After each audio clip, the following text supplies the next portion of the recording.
አንዱ በህይወታችን ላይ በጣም ኢምፖርታንት የሆነው ነገር ውሳኔ መስጠት ነው። ለምሳሌሽ ህይወትሽ በአጠቃላይ የውሳኔዎችሽ ድምር ውጤት ናቸው። ኪሙሌቲቭ ናቸው። እዚህ ጋር ወሰንኩት ሲደመር እዚህ ጋር ወሰንኩት ሲደመር እዚህ ጋር ወሰንኩት ሲደመር እዚህ ጋር የኔ ላይፍ ስቶሪ እና የውሳኔ ሰዎች መሆን አለብን። በተቻለን መጠን ጸልየን የእግዚአብሔርን ፈቃድ አውቀን መወሰን አለብን። ምክንያቱም ፈቃዳችን ከፈቃዱ ጋር ማች እንዲያደርግ የሱ ሐሳብና የኛ ሐሳብ አንድ ላይ እንዲገናኝ። አንዳንዴ ሐሳቤ ከሐሳባችሁ ሰማይ ከምድር እንደሚርቅ ይርቃል ይላል። ስለዚህ ስትወስኚ ህይወትሽ ላይ ወሳኝ እንደሆነ ተደምሮ እንደሚመጣ ኮንሲኩዌንስ እንዳለው ውጤት እንዳለው አውቀሽ መወሰን ያስፈልጋል እና የውሳኔ ሰው መሆን ያስፈልጋል። ግን ተጠንቅቆ መወሰን፣ ደጋግሞ አስቦ አሰላስሎ ጸልዮ መወሰን፣ ከዛ ያ ህይወትሽን ያለመልመዋል። የውሳኔዎቼ ውጤት ነኝ እኔ። በህይወቴ የሆኑት ነገሮች የውሳኔዎቼ ውጤት ነው እና በጣም አስፈላጊ ነው ብዬ ነው የማምነው። ምን የሚባል አባባል አለ መሰለሽ? go where you are celebrated not where you are tolerated ይባላል። ደግሞ stay where you are celebrated not where you are tolerated። የምትፈለጊበት ቦታ አለ። ሰዎች ሰለብሬት የሚያደርጉሽ ቦታ አለ። ሰዎች በደስታ በፍቅር የሚቀበሉሽ ቦታ አለ። እዛ ሂጂ። ቶለሬት የሚያደርጉሽ ሰዎች ጋር you don't stay። ክብርሽን የሚነካ ከሆነ ክብርሽን የሚነካ ስለ ትዳር አይደለም የምናወራው፣ ግን አንድ ኢንቫይሮንመንት ክብርሽን የሚነካ ከሆነ ያንቺን ቫልዩ ያልተረዳ ከሆነ ጉድባይ ዩ ዎክ አውት። እና በጣም ነው የማምነው እኔ ዎክ አውት በማድረግ በጣም ነው የማምነው። በጣም በትህትና ምናለው። ከዛ ግን ነገርየው ካልተመቸኝ ቫልዩ ሚስ አንደርስታንድ የምደረግበት ቦታ ከሆነ ዎክ አውት አደርጋለሁ። ሪስክ መውሰድ የማይችሉ ሰዎች ምንም ማድረግ አይችሉም ደግሞ ይባላል። ማለት ካልኩሌትድ የሆነ የምትወስጃቸው ሪስኮች አሉ፣ በውሳኔ የምትወስጃቸው። አንዳንዱ ነገር በህይወትሽ ላይ በጣም ወሳኝ ነው የምትወስኝ። ለመለየትም የምትወስኛቸው ውሳኔዎች አሉ። ማለት ስለ ትዳር ሳይሆን ከአንዳንድ ነገሮች መለየት አለብሽ። በቃ ከዛ ነገር you have to walk out የግድ ነው። እንትንም እኮ ይላል አብርሃም ከሎጥ በተለየ ጊዜ ይላል። አብርሃም ልክ ከሎጥ ሲለይ እግዚአብሔር ዓይንህን አንሳ፣ ወደ ምስራቅ ተመልከት፣ ወደ ምዕራብ ተመልከት፣ ወደ ደቡብ ተመልከት፣ ወደ ሰሜን ተመልከት እና ዓይንህን የምታያትን በሙሉ እሰጥሃለሁ አለው። እና አሁን እኔ ዶክተር የሆንኩበትን ውሳኔ ልንገርሽ። የልጅነት ፍቅር ነበር። 12ኛ ክፍል ሆኜ የልጅነት ፍቅር ነበር እና ደንበኛ ፍቅር ውስጥ ደንበኛ ፍቅር ያዘ። የልጅነት ነው ማለት የሚመከር አይደለም። ከዛ 12ኛ ክፍል ትንሽ ውጤቴ ቀነሰ። ዩኒቨርሲቲ ገባሁ 4 ኪሎ። መጀመሪያ ሴሚስተር ውጤቴን ሳየው አሁንም አንሷል፣ ግን ከኔ የሚጠበቀው በጣም ሃይ ነው። ስትሬት ኤን የሚጠበቀው ከኔ አሁን እችንም ወዳትን ልጅ መተው ነበርብኝ። አልችልም፣ በቃ መማር አልችልም። በፍጹም አብሮ አይሄድም፣ በፍጹም። እና እዛ ጋር ስወስን ከሷ ለመለየት አሁን በሷና በትምህርት መካከል መወሰን ነበርብኝ እና መጨረሻ ላይ ዲሳይድድ አይ ቮትድ ፎር ኤዱኬሽን። ከዛ እንደምንም ሰፈር አድርጌ ወጣሁኝ ከዛ ውስጥ እና ምንድነው it was worth it። አልችልም ነበር፣ it was too much። ከባድ ነበር። አይ ቲንክ በህይወቴ ከባድ ጊዜ አውርቼው አላውቅም፣ የኛን አውርቼው አላውቅም። እና ከባድ ነበር። ይሄ ዲፕ የምትገቢበት የለም። ዩኒቨርሲቲም ከገባው በኋላ አለ በቃ ያለማቋረጥ ማሰብ፣ ያለማቋረጥ ኦብሰስድ መሆን፣ ያለማቋረጥና እያጠናሽ ሁሉ እንትን ያስቸግራል። አሁን ለወጣቶች አንመክርም እንዲህ አይነት ነገር። አሁን ምሳሌያችን ክርስቶስ ስለሆነ እሱን ስታዩ ከህዝብ ጋር ይሆናል ማልቲቲዩድ የሚባለው። ከዛ 70 አሉት ደግሞ የሚልካቸው 70 ነበሩ፣ 70 የሚባሉት።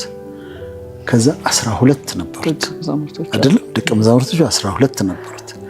ከ12ቱ ደግሞ ጴጥሮስ፣ ዮሐንስና ያዕቆብ 3ቱ። እነሱ ደግሞ ኢነር ሰርክል ነበሩ። የሞተችው ልጅ ሊያስነሳ ሲሄድ እነሱን ይዞ ነው የሚሄደው። ወደ መገለጥ ተራራ ማውንት ኦፍ ትራንስፊግሬሽን የሚባል ጴጥሮስ፣ ዮሐንስ፣ ያዕቆብ ሶስቱን ይዞ ይሄዳል። ከዛስ ከሶስቱ ደግሞ ዮሐንስን ያቀርበዋል። ዮሐንስን ጠጋ ብሎ ሐሳብ የሚጠይቀው እነ ጴጥሮስ ሁሉ ሲፈሩ ጠይቀው የሚሉት ዮሐንስን ነው። ስለዚህ እንደዚህ ሰርክሎች ይኖሩናል። በጣም የምናስጠጋቸው ሰዎች ይኖሩናል። በህይወታችን የማምነው መሰለሽ እግዚአብሔር የሚሰጠን ሰዎች አሉ እና እግዚአብሔር የሚሰጠኝን ሰዎች በጣም በጥንቃቄ መያዝ እንዳለብኝ አምናለሁ። ልቤ መዝገብ ላይ ነው መዘግባቸው። ሰው የደረሰበት ቦታ እደርሳለሁ እንላለን። ምን ማለታችን ነው? አንድ ሌቭል አለ፣ እዛ ጋር መድረስ እፈልጋለሁ፣ ሰዎች የደረሱበት ቦታ ላይ መድረስ እፈልጋለሁ እንላለን። ያ ሲሊንግ ነው፣ ያ ጣሪያ ነው። በህብረተሰብ ውስጥ የሚቀመጥ ጣሪያ ሲሊንግ ነው። ግን እንዴት እንደሚይዘን አናውቅም። ሰው የደረሰበት ቦታ ደርሳለሁ የሚለው ሐሳብ እንዴት እንደሚይዘን አናውቅም። ምሳሌ ልስጣችሁ። እኛ ልጆች ሆነን ሀብታም የሚባሉ ሰዎች ነበሩ፣ ሀብታሞች ነበሩ። ስለዚህ ሀብታሞች አሉ፣ እናውቃለን፣ ሀብታሞች ናቸው፣ ቤታቸው ቆንጆ ነው፣ የሚነዱት መኪና አዲስ መርሴዲስ ወይም ሬንጅ ሮቨር ነው፣ ጥሩ ስራ አላቸው፣ ከኢትዮጵያ ውጭ አሜሪካ ሄደው ይመጣሉ፣ ቬኬሽን ይሄዳሉ። ይሄን ያለ እና ሀብታሞች ናቸው እና ተመሳሳይ ሀብት አላቸው፣ እዛ ጋር ደርሰዋል፣ ሀብታሞች ናቸው። ከዛ ቆየና አንድ ሰውዬ መጡ። እኛ ሰውዬ ሼክ መሐመድ አላሙዲ ናቸው። ሰውየው መጡ። ሲመጡ ግራ ገባን። ማለት የሀብታም ዴፊኒሽኑ ግራ ገባን። ለወጡት። ምንድነው ያደረጉት? ሰውየው መጥተው ተቀምጦ የነበረውን ጣሪያ ነቅለው ጣሉት። ስለዚህ የሀብታም ዴፊኒሽን ተለወጠና በፊት በጣም ሀብታም የምንላቸው ሰዎች በሳቸው አይን ስንመለከት አቬሬጅ ሆኑ። ዛሬ የመጀመሪያው ስራችን ጣራውን ነቅለን እንጥላለን። ሰው የደረሰበት ሳይሆን ለመድረስ የምንፈልገው በራሳችን ጣራውን ነቅለን ጥለን ሲሊንጉን ነቅለን አስወግደን መድረስ የምንፈልግበት ብዙ እጥፍ ለመድረስ ጣራውን እናስወግዳለን። እዚህ ፊት ለፊቴ ጣራ የነቀሉ ሰዎች አያለው። የራሳቸውን ጣራ ነቅለው ያለ ገደብ እያደጉ ነው፣ ምሳሌ ይሆኑልናል። ለዚህ ግን አንድ ነገር ያስፈልገናል።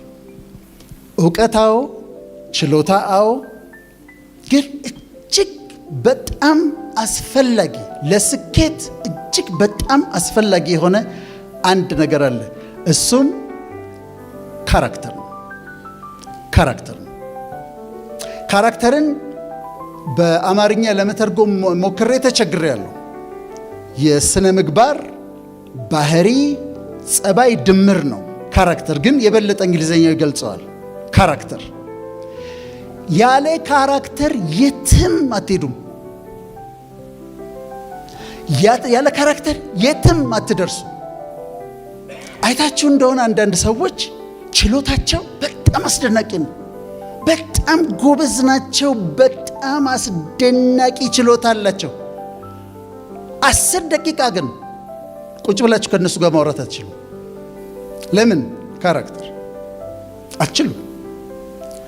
የፈለገ ጎበዝ ቢሆኑ የሚተካቸው ሰው ካገኛችሁ፣ የሚተካቸው ሰው ባገኛችሁ ቀን እነሱን አስወጥታችሁ ትተኳቸዋላችሁ። ካራክተር። በመንፈሳዊ አገልግሎት አንዳንድ ዘማሪዎች አሉ፣ ወንዶች በጣም የሚዘምሩ፣ በጣም እኔ ያጋጠሙኝና ሲዘምሩ በጣም ደስ ይላሉ። ለምሳ ቁጭ ስትሉ አብራችኋቸው ዌይትረሷን ነይ እስቲ አንቺ እንትኑን አምጪ እስቲ ምንድነው ይሄ ጨው የሌለው የምታመጭው ማኪያቶን ውሰጂ መልሺ ምናምን ሲሉ 10 ደቂቃ መቀመጥ ያቅታቸዋል። ለምን? ካራክተር። ጸጋው አላቸው፣ ስጦታው አላቸው፣ ካራክተር የላቸው። በችሎታ እንኳን ወደ ከፍታ ብትወጡ፣ በብቃታችሁ ወደ ከፍታ ብትወጡ ከፍታው ላይ መቆየት የምትችሉት ካራክተር ካላችሁ ብቻ ነው። አንድ ሰው ትልቅ ችሎታ ኖሮት በችሎታው ከፍታ ላይ ቢወጣ ካራክተር ከሌለው ከፍታው ላይ አይቆይም፣ ወድቆ ይፈጠፈጣል፣ ይወድቃል። ስለዚህ ካራክተራችን ላይ መስራት አለብን። ታዲያ ካራክተር ምንድን ነው? ካራክተር በደንብ አዳምጡ። የፐርሰናሊቲ የምንለው የስብዕና ዋነኛው ኒውክለስ ነው፣ ዋነኛው መለያችን ነው ካራክተር። ፐርሰናሊቲ ምንድን ነው? ፐርሰናሊቲ ስንል ምን ማለታችን ነው? ፐርሰናሊቲ ብዙ ጊዜ ካለባበስ ጋር ምናምን እናገናኘዋለን። ግን ፐርሰናሊቲ 3 ዋና ኮምፖነንቶች አሉ። ይጠቅማቸዋል፣ በደንብ አዳምጡ። አንደኛው ኢሞሽንስ የምንለው ነው። ፊሊንግስ፣ ንዴታችን፣ ቁጣችን፣ ናዘናችን፣ መነጫነጫችን፣ ሳቃችን፣ ደስታችን የስብዕናችን የፐርሰናሊቲው አንዱ ክፍል ነው። ፊሊንግስ፣ ኢሞሽንስ፣ ንዴቴ፣ ቁጣዬ፣ መነጫነጭና ስሜቶችን ሃንድል የማረግበት መንገድ አንዱ የፐርሰናሊቲ ክፍል ነው። ሁለተኛው ኮግኒሽን ይባላል። ኮግኒሽን እውቀቴ፣ አስተሳሰቤ፣ አመለካከቴ፣ የሐሳብ ይዘቴ ቶት ኮንተንት የሚባለው የሐሳብ ፍሰቴ ቶት ፍሎ የሚባለው እሱ ኮግኒሽን ነው። እውቀቴ፣ የሐሳቤ፣ አመለካከቴ፣ አስተያየቴ ኮግኒሽን ነው። የስብዕናዬ ሁለተኛው ክፍል ነው። ሶስተኛው ቢሄቪየር ነው። ቢሄቪየር አለባበሳችን፣ አመጋገባችን፣ አነጋገራችን፣ አኗኗራችን ቢሄቪየር ነው። ፐርሰናሊቲ ስንል የነዚህ የሶስቱ ድምር ውጤት ነው። ሶስቱ ተደምሮ ነው ፐርሰናሊቲ የምንለው። ካራክተርስ ምንድን ነው? ካራክተር ሞራል ሴት ኦፍ የሞራል ሴታችን፣ የስነ ምግባር ይዘታችን፣ ሜንታል ቫልዩዎቻችን፣ እነዚህ ተደምረው የሚሰጡን ነገር እሱ ካራክተር ይባላል። እምነታችን የሚሰጠን። በምሳሌ ላስረዳ። ቅድም አንድ ሴትዮ እና ዩኒክ የሚያደርገን ነገር ነው ካራክተር። እዛ መንገድ ላይ አንድ ሴትዮ ወደቁ እና የሚገርማቸው ሴትዮዋን ከወደቁበት አነሳቸውና ተንከባከበና ገንዘብ ሰጥቶ ራይድ ጠርቶ ላካቸው ብዬ ነግራቸዋለሁ። ያሬድ ነው ትላላቸው። ያሬድ ነው። ለምንድን ነው የምትሉት? ያሬድን ዩኒክ አድርጎ የሚለየው ነገር ነው ይሄ። ገና እሱ ማን እንደሆነ ሳልነግራቸው ግን ሰውየው ያደረገውን ነገር ስነግራችሁ ያሬድ ነው ትላላቸው። አንድ ሰው እዛ ጋር አንድ ሰው ተቸግሮ ነበረ። በጣም ተርቦ ልጆቹ ተቸግረው በቃ ለልጆችህማ መቸገር የለባቸውም ብሎ 1000 ብር አውጥቶ ሰጠው። አቅፎ ሳመው፣ ጸለየለት፣ አጽናናው ብዬ ነግራቸዋለሁ። ማን እንደሆነ አልነገርኳቸውም። ፓስተር ቸሬ ነው ትላላቸው። ይጀስ ነው። ካራክተር ማለት ልክ እንደዚህ የሚለየን ዩኒክ የሚያደርገን እሱ ነው የሚያስብለን መታወቂያ አይደንቲቲ የሚሆንልን ነገር እሱ ካራክተር ነው። አንተን የሚለይህ ነገር ካራክተር ነው። ከመልክ ከቁመና ከምን ሌላ በጣም አንተን ዩኒክ የሚያደርግህ ነገር እሱ ካራክተር ነው። ከየት አመጣ ነው? ፐርሰናሊቲን ካራክተርን ከየት አመጣ ነው?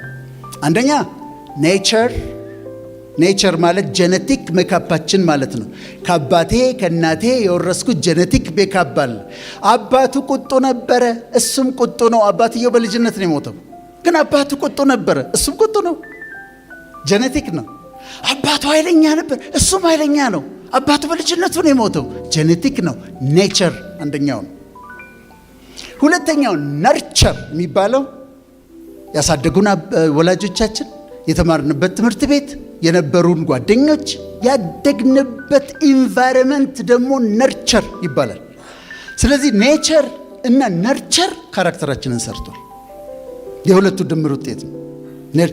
ነርቸር ፐርሰናሊቲም ካራክተርም የሱ ድምር ውጤት ነው። አሁን ካራክተራችንን ወይም ፐርሰናሊቲያችንን የምንለካበት 5 ነገሮች አሉ። በፍጥነት ልንገራችሁ።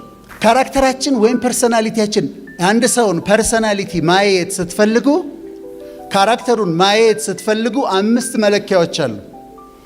አንደኛው ኢሞሽናል ስታቢሊቲ ይባላል። ኢሞሽናል ስታቢሊቲ፣ ከዛ አግሬብልነስ፣ ከዛ ኤክስትሮቨርዥን፣ ከዛ ኮንሸንሽየስነስ፣ ኦፕንነስ ቱ ኤክስፒሪየንስ። ኢሞሽናል ስታቢሊቲ ልንገራችሁ። ኢሞሽኑ የተረጋጋ ነው ወይ ብላችሁ ትጠይቃላችሁ።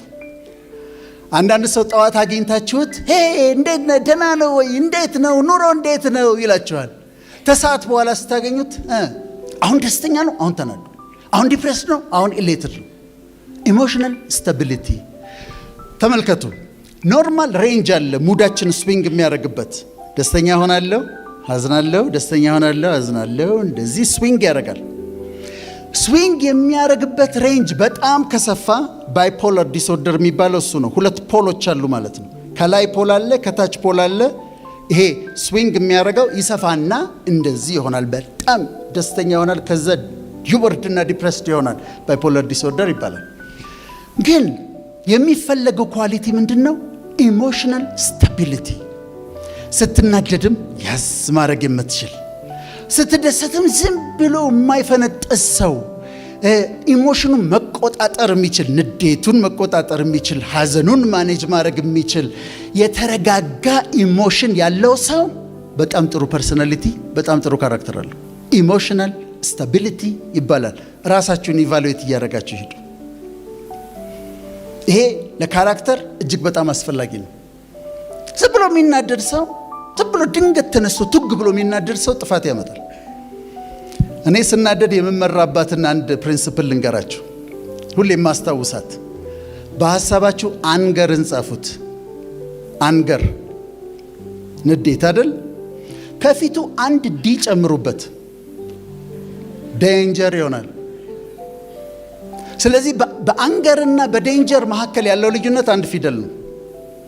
አንገር ሲመጣብኝ ዴንጀር ውስጥ ልገባ እንደምችል አውቃለሁ። ስለዚህ ሳብ አረጋለሁ፣ ማኔጅ አረጋለሁ። ኢሞሽናሊ ስተብል ሁኑ ወገኖች፣ ጥሩ ካራክተር እንዲኖራችሁ።